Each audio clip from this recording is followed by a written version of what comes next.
Jagadeka Veerudu Athiloka Sundari movie sequel కు line clear అయిందా? ఎన్నో రోజులుగా ఉన్న మెగా అభిమానుల కోరిక ఇప్పుడు తీరబోతోందా? చెర్రీ జాన్వీ కాంబోలో ఈ మూవీ రాబోతోందా? చిరు శ్రీదేవి మ్యాజిక్ ను ఈ నయా కాంబో రిపీట్ చేస్తుందా?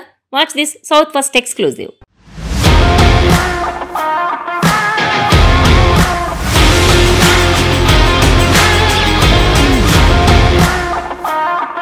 1990 classic hit Jagadeka Veerudu Athiloka Sundari sequel ఆశలు ఇంకా సజీవంగానే ఉన్నాయి.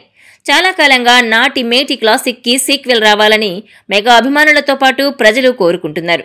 ఇప్పటికే దీనిపై ప్రయత్నాలు చేసినా గానీ వర్కౌట్ కాలేదు. మెగాస్టార్ చిరంజీవి శ్రీదేవి జంటగా కె రాఘవేంద్రరావు దర్శకత్వంలో వైజయంతి మూవీస్ అధినేత అశ్వనీ దత్ మాతృక సినిమాని నిర్మించారు. ఆయనే సీక్వెల్ పైన కసరత్తు చేశారు. అనౌన్స్మెంట్ కూడా చేశారు. కానీ ఈ సీక్వెల్ ఇప్పటి వరకు ప్రారంభం కాలేదు. దీంతో అభిమానులు చాలా నిరాశపడ్డారు. ఇలాంటి సమయంలో ఇప్పుడు రామ్ చరణ్ నోటి నుంచి వచ్చిన కొన్ని వ్యాఖ్యలతో అభిమానుల్లో గూస్ బంప్స్ కనిపిస్తున్నాయి. బుచ్చిబాబు దర్శకత్వంలో రామ్ చరణ్, జాన్వీ కపూర్ జంటగా నటిస్తున్న కొత్త సినిమా తాజాగా ప్రారంభమైన సంగతి తెలిసిందే. ఈ సినిమా ప్రారంభోత్సవంలో జాన్వీ కపూర్ చీరకట్టులో మామ్ శ్రీదేవిని గుర్తు చేసింది.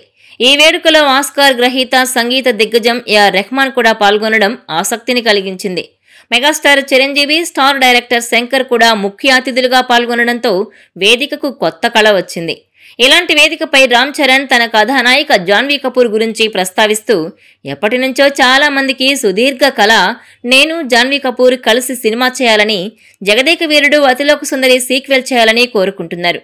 నా శ్రేయోభిలాషులు, స్నేహితులు, మా కుటుంబం ఎప్పటినుంచో ఆశపడుతున్నారు. ఆ అవకాశం ఈ సినిమా ద్వారా రావడం ఆనందాన్నిచ్చింది అని ట్విస్ట్ ఇచ్చారు. చాలా మంది చాలా కాలంగా ఆశపడుతున్నారు అంటూ రామ్ చరణ్ స్పీచ్ లో నొక్కి చెప్పడంతో మళ్లీ ఉత్కంఠ మొదలైంది. భవిష్యత్తులో చరణ్, జాన్వీ జగదేక వీరుడు అతిలోక సుందరి సీక్వెల్ చేస్తారా అంటూ మరోసారి ఫ్యాన్స్ లో చర్చ మొదలైంది. ఈ జోడీ అలాంటి ఒక క్లాసిక్ సినిమా సీక్వెల్ లో నటించాలని అంతా ఆశపడుతున్నారు. కానీ అందుకు ఎప్పటికీ పునాది పడుతుందో వేచి చూడాలి. మాతృకలో చిరంజీవి, శ్రీదేవి జంట అద్భుత నటనతో కట్టిపడేశారు. ఆ స్థాయి ప్రదర్శనతో చరణ్, జాన్వీ మెప్పించాలంటే దాన్ని బిగ్ ఛాలెంజ్ గా స్వీకరించాల్సి ఉంటుంది.